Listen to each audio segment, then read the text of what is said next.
8h06 sur Actu Matin, c'est le rendez-vous de l'invité du Forum. Ralmeg Gandaro est avec nous. Bonjour Ralmeg. Bonjour.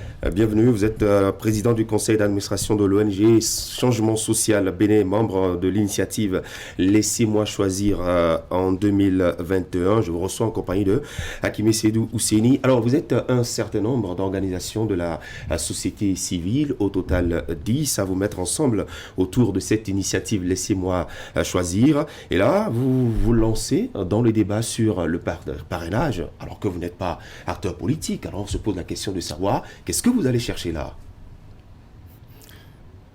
Merci pour l'invitation.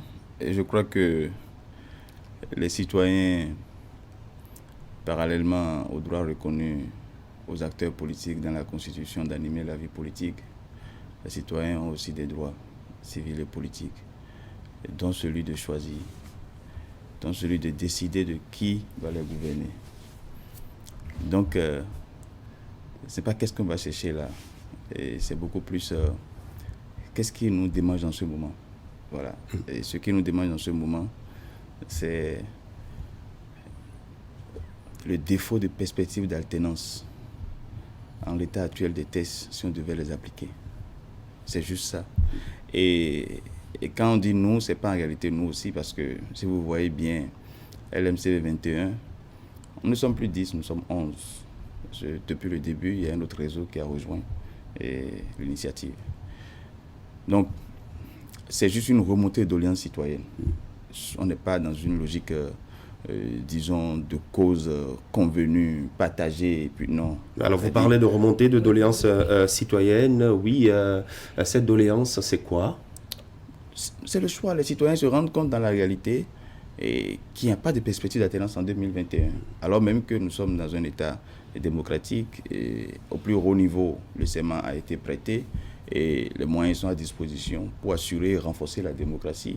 Donc on n'attend pas moins des gouvernants, et notamment du chef de l'État, qu'il assure donc ses engagements en matière de renforcement de la démocratie. C'est vrai, il y a eu des réformes par rapport aux systèmes partisans et ces réformes-là, nous les avons observées depuis des années avec l'espoir que ces réformes allaient suffisamment donc renforcer la démocratie béninoise. C'est vrai, il y a des aspects sur lesquels ce renforcement est observé, et notamment la clarification nette de l'espace politique, où vous ne pouvez plus slalomer, comme cela se faisait par le passé, d'un champ à l'autre. Mais après ça, il faut constater aussi que dans l'application de la loi, nous aurons vraiment des difficultés en 2021 à avoir des candidats portant une certaine alternative par rapport à la gouvernance en cours.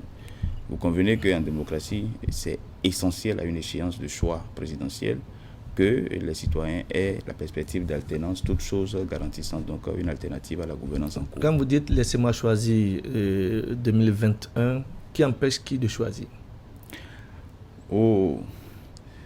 L'application des dispositions de la Constitution et du Code électoral, notamment l'article 132, dernier tiré in fine, est assez clair. Et si on devait appliquer ces dispositions, vous avez 153 actuellement vivants, contre 6 pour le parti déclaré de l'opposition.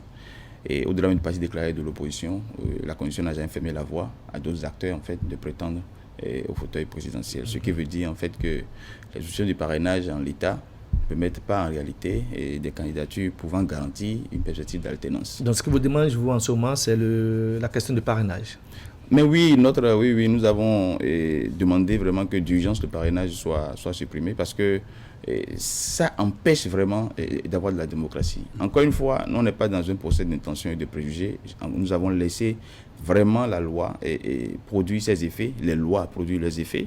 Et nous sommes maintenant arrivés à un niveau, avec tous les effets des lois, on se rend compte que l'horizon s'obscurcit. Nous sommes suffisamment interpellés. Vous avez affaire dans cette initiative à des plateformes qui regardent des centres d'association, à des réseaux et à des relations des droits de l'homme qui étaient déjà sensibles à ces questions.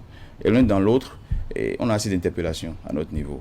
mais vous, qu'est-ce que c'est, mais on ne se, voilà, ainsi de suite. Donc, de plus en plus, c'est pour ça, ça n'a pas été difficile du tout de nommer l'initiative. Laissez-moi choisir, parce que la question qui nous vient à chaque fois, mais est-ce qu'on pourra choisir? Oui, mais la question du parrainage n'est pas nouvelle. Elle date depuis plusieurs mois déjà. Pourquoi est-ce que vous avez attendu tout le temps? Et c'est à la veille de la présidentielle que vous mettez en association. Est-ce qu'il n'y a pas un certain opportunisme dans cette action que vous menez là? Non, c'est ce que je vous expliquais en fait. C'est la méthode de la rigueur à la société civile. Et nous sommes une méthode qui a mené à vous faire interpeller avant que vous entriez. Non, d'abord, on n'interpelle pas. Nous remontons juste une doléance citoyenne. Vous avez été interpellé tout à l'heure. Nous avons été interpellés. Maintenant, nous remontons en fait c'est une doléance citoyenne au chef de l'État. Est-ce qu'il aurait fallu qu'on vous interpelle, M. Ralmeg? En fait, il y a une coïncidence d'agenda. Pendant que nous, on suivait méthodiquement la démarche, la première réunion de la plateforme et de cette initiative a eu lieu le 15 juin, c'est-à-dire quelques jours après l'installation ou bien la nomination des derniers maires. Parce qu'en réalité, l'application du 132 ne se fera pas sans avoir bouclé le collège, c'est-à-dire des parrains. Il faut attendre donc les élections communales avec leurs effets et apprécier vraiment dans ce collège, c'est-à-dire des élus, les chances d'alternance que nous avons. Mais à l'arrivée, au soir de la nomination du dernier maire, vous constatez en fait que déjà il n'y a pas de possibilité pour que des acteurs politiques ayant une voix, c'est-à-dire discordante à celle de ceux qui gouvernent actuellement, arrivent en fait à se positionner dans l'échéance électorale de 2021. Et donc, c'était assez clair maintenant que nous avons vraiment, c'est-à-dire un plaidoyer à faire. Et cela coïncide suffisamment avec l'interpellation que nous avions depuis. C'est-à-dire, il y a ce que les citoyens remontent, ce que les gens, les points sur lesquels nous interpellent, mais il y a aussi la rigueur qui doit structurer ce que vous faites. Vous n'allez pas rentrer dans la dynamique de relayer en fait ce qui se dit, mais sans avoir une démarche suffisamment structurée. Et c'est ce que nous avons essayé de faire à travers le document de position, qui en réalité n'est pas le document source. C'est-à-dire nous avons eu toute une analyse scientifique du contexte qui va largement, ça fait 5 fois le volume du document de position. Oui. Mais il fallait quand même prendre le temps et d'apprécier objectivement la situation, toute distance gardée, c'est-à-dire des intérêts en jeu, pour vraiment relayer cette doléance citoyenne qui ne demande tout simplement qu'à ce que la démocratie soit effective. Nous vous savons, Ralmeg, très perspicace, vous n'êtes pas seul, tout de vous et avec les autres responsables, les autres membres donc, des associations, vous avez été au pays, vous n'êtes pas sorti du pays. Quand il a été question du vote, du code qui instaure le parrainage, on ne vous a pas entendu parler dans la foulée du vote de cette loi-là. Vous ne voyez pas que... La différence entre nous, les acteurs politiques, c'est que si là où on est actuellement, le chef de l'État ou bien on a l'information que le gouvernement décide de privatiser le CNHU, vous voyez, le politique va se lever et dire idéologiquement selon sa ligne, et des politiques vont se lever selon leur ligne, on ne doit pas privatiser le CNHU. Mais nous n'allons pas réagir tout de suite. Nous allons attendre d'abord que la décision de privatiser le CNHU soit effective, que les citoyens n'aient pas accès au référencement en termes de soins au CNHU, que les coûts de traitement soient prohibitifs pour le citoyen moyen, pour dire maintenant au gouvernement, vous n'avez pas assuré vos engagements constitutionnels en privatisant ceci. Vous devez donc réajuster la démarche, c'est-à-dire de gouvernance publique sur cette question-là. Vous comprenez un peu que, c'est-à-dire, on n'est pas... Et les postures, il faut vraiment tenir compte des postures institutionnelles dans la République des uns et des autres. Vous donnez bien souvent le temps de l'observation. Et en même temps, comprendre que cette posture-là, en fait, structure la méthode et la rigueur qui conduisent ce que vous faites. Et justement, lorsque vous parlez de temps d'observation et autres, les politiques semblent ne pas être en accord avec vous. La dernière déclaration, par exemple, du secrétaire exécutif national des Forces pour un Bénin émergent, qui, lui, par rapport au parrainage, demande à ce qu'on expérimente cette loi électorale avant. Vous savez, la bonne nouvelle, c'est que la société civile a toujours gardé distance par rapport, celle avec laquelle moi je travaille au quotidien et que je découvre aussi au quotidien avec assez d'excellence, elle a toujours travaillé avec rigueur et méthode. Vous ne pouvez pas demander à la société civile d'aller au rythme des politiques. Ce n'est pas comme ça que ça fonctionne. Souvenez-vous que, alors que les partis politiques, pratiquement à l'unanimité, avaient voté la charte de 2017, parti politique 2017, mais nous, à la société civile, nous avions fait assez de fiches et fustigé en fait le recul par rapport à la remise en cause du statut juridique des personnes morales que les partis politiques étaient. Ce n'était pas une revendication politique. Le chef de l'État m'était surpris, il y a un an, en mars 2019, quand nous avons reçu, que nous on soulève une telle question. Et on lui a dit justement, c'est toute l'objectif de la société civile.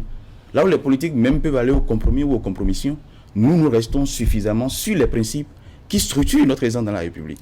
En fait, on fait la part des choses. On ne fonctionne pas avec... vous savez, les politiques ont des intérêts, ont des camps. Mais nous sommes au-dessus de ça, justement. Nous sommes au-dessus des intérêts partisans.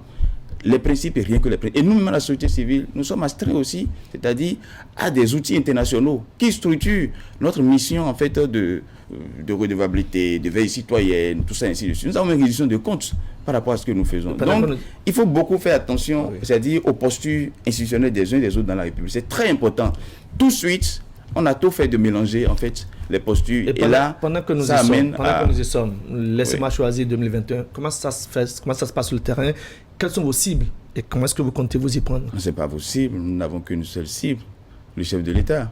Parce que la question est si, et nous référençons l'article 41 et 42 de la Constitution, la question est si sensible qu'il n'y a que lui et lui seul qui arriverait vraiment à répondre donc de ce plaidoyer, déjà par rapport à ses engagements constitutionnels, par rapport à son serment, et aussi par rapport à sa volonté vraiment de voir l'arène politique suffisamment claire et réformée.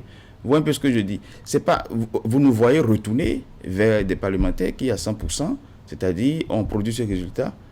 C'est pas évident, parce que justement, voilà, vous nous voyez repartir vers, vous parlez d'un camp politique pour dire, bon voilà, on fait ci. Non, vous nous voyez repartir vers des institutions qui, à un instant T, se sont arrimées, en fait, au contenu de la loi. Non, le seul qui soit au-dessus, et ça on l'a compris depuis longtemps, le seul qui soit au-dessus de tout ce que, de tous les acteurs en jeu, c'est le chef de l'État. Et le seul qui pourrait comprendre ce que c'est qu'être choisi. Vous savez, pour les élections présidentielles, la circonscription électorale, c'est le territoire national. Exactement. Il est le seul, aujourd'hui au Bénin, légitimement incontesté, vous voyez, qui peut vraiment dire à tout le monde, c'est ce que je voulais, c'est moi qui ai prêté serment de préserver la démocratie, de renforcer la démocratie et d'assurer l'état de droit. C'est lui seul. Les autres, et sa volonté politique jusque-là, n'a pas faibli sur beaucoup de points, où les acteurs qui se déclarent le soutenir, à chaque fois, sont restés dans la cadence de ces désidératas politiques. Et nous comprenons, nous autres, qu'il faut nous adresser à lui pour que dans la même logique, avec la même rigueur dont il a toujours fait preuve, la même méthode, qu'il assume en quelque sorte son mandat et son serment. Son serment et son mandat. Vous y croyez? Quelles sont les chances que ça prospère, votre initiative? Ce n'est pas une question de foi, oui. C'est une question de redevabilité. Ouais. Nous savons que le chef de l'État a prêté serment et a pris l'engagement en fait dans sa démocratie. Et il ne va pas laisser la situation de 2021 en l'état, parce qu'on ne peut pas aller aux élections de 2021 avec... et vous savez, il faut vraiment comprendre que dans cette affaire, pendant que certains politiciens vont dire que le camp et le chef de l'État est de mauvaise foi, nous ne sommes pas dans ça. Nous comprenons simplement qu'ils ont pris peut-être des lois de bonne foi, mais à l'arrivée, à l'application des lois, on se rend compte que ces lois feraient tout, sauf la démocratie. En 2021, l'erreur humaine, mais persévérer dans l'erreur est diabolique. Merci beaucoup. Donc nous sommes là, on constate qu'il y a des couacs. Il faut juste ajuster la thérapie et puis on avance. Merci beaucoup. Merci à vous, Ralmec Gandaro, président du conseil d'administration de l'ONG Changement Social Bénin, membre de l'initiative Laissez-moi choisir.